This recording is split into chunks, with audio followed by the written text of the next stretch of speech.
We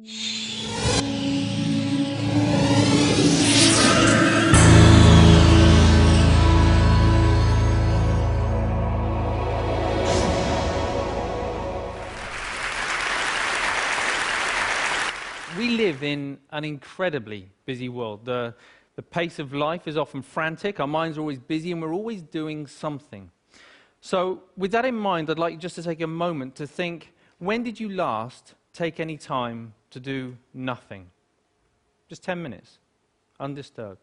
And when I say nothing, I do mean nothing. So that's no emailing, texting, no internet, no TV, no chatting, no eating, no reading. Not even sitting there reminiscing about the past or planning for the future. Simply doing nothing. I see a lot of very blank faces. My thinking is probably have to go a long way back. And this is an extraordinary thing, right? We're talking about our mind. The mind, our most valuable and precious resource through which we experience every single moment of our life. The mind that we rely upon to be happy, content, emotionally stable as individuals, and at the same time to be kind and thoughtful and considerate in our relationships with others. This is the same mind that we depend upon to be focused, creative, spontaneous, and to perform at our very best in everything that we do. And yet, we don't take any time out to look after it. In fact, we spend more time looking after our cars, our clothes, and our hair than we... Okay, maybe not our hair, but you see where I'm going. The result, of course, is that we get stressed. You know, the mind whizzes away like a washing machine going round and round, lots of difficult, confusing emotions. And we don't really kind of know how to deal with that. And the sad fact is that we are so distracted that we're no longer present in the world in which we live. We miss out on the things that are most important to us. And the crazy thing is that everybody just assumes, well, that's the way life is, so we just kind of got to get on with it. But that's really not how it has to be. So I was about 11 when I went along to my first meditation class. And trust me, it had all the stereotypes that you can imagine, the sitting cross-legged on the floor, the incense, the herbal tea, the vegetarians, the whole deal.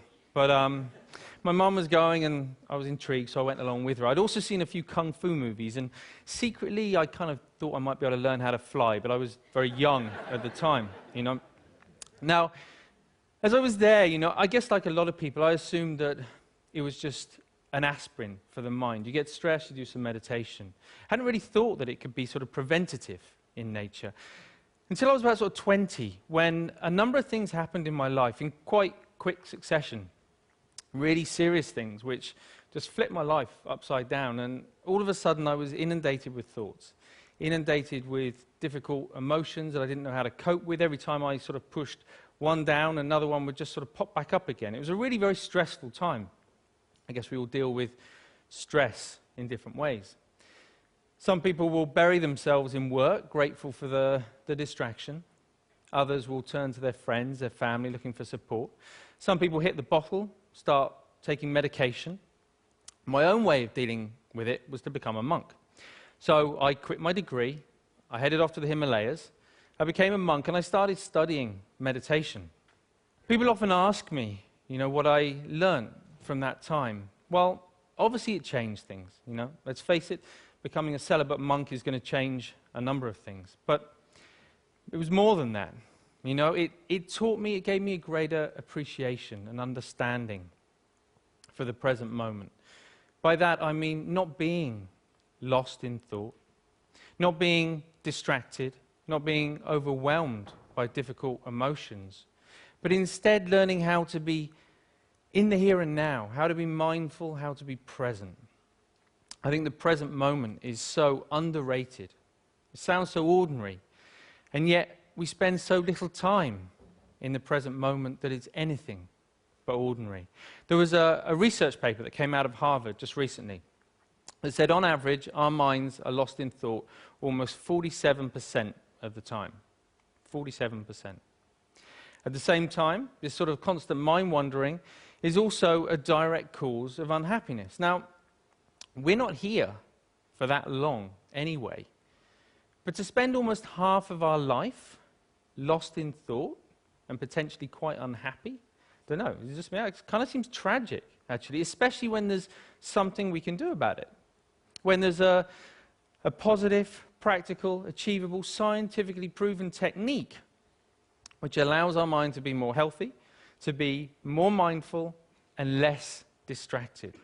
And the beauty of it is that even though it kind of need only take about 10 minutes a day, it impacts our entire life.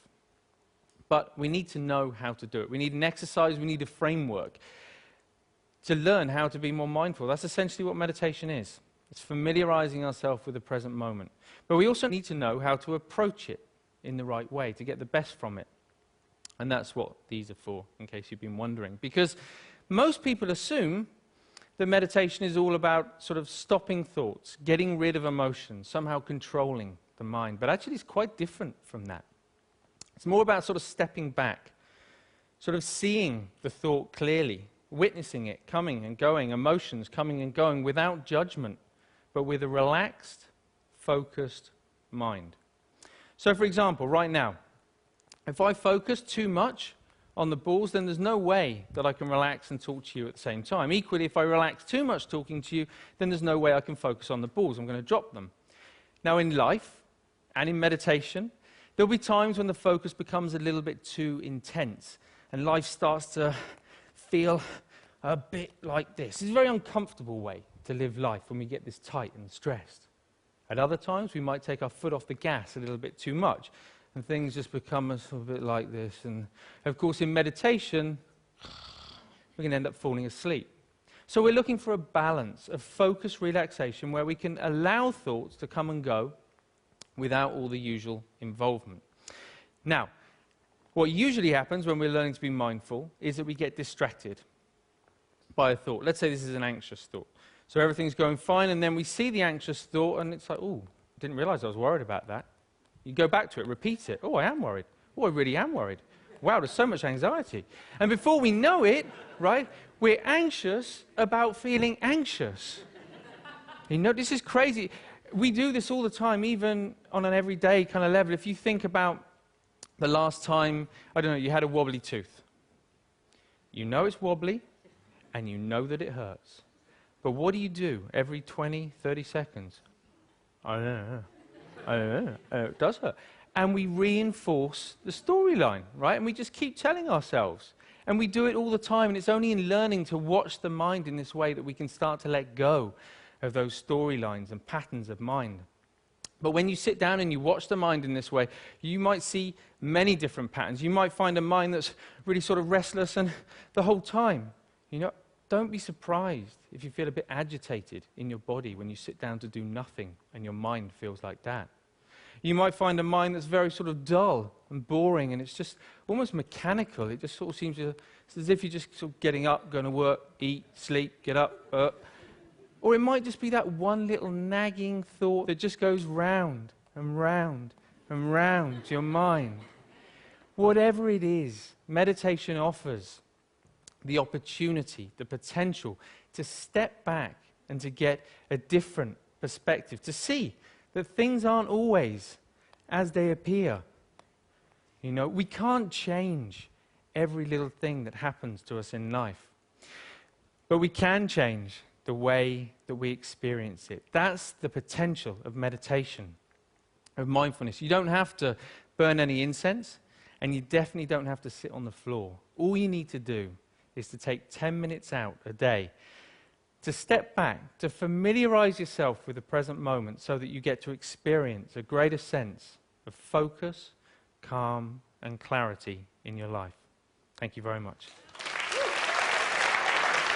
Thank you.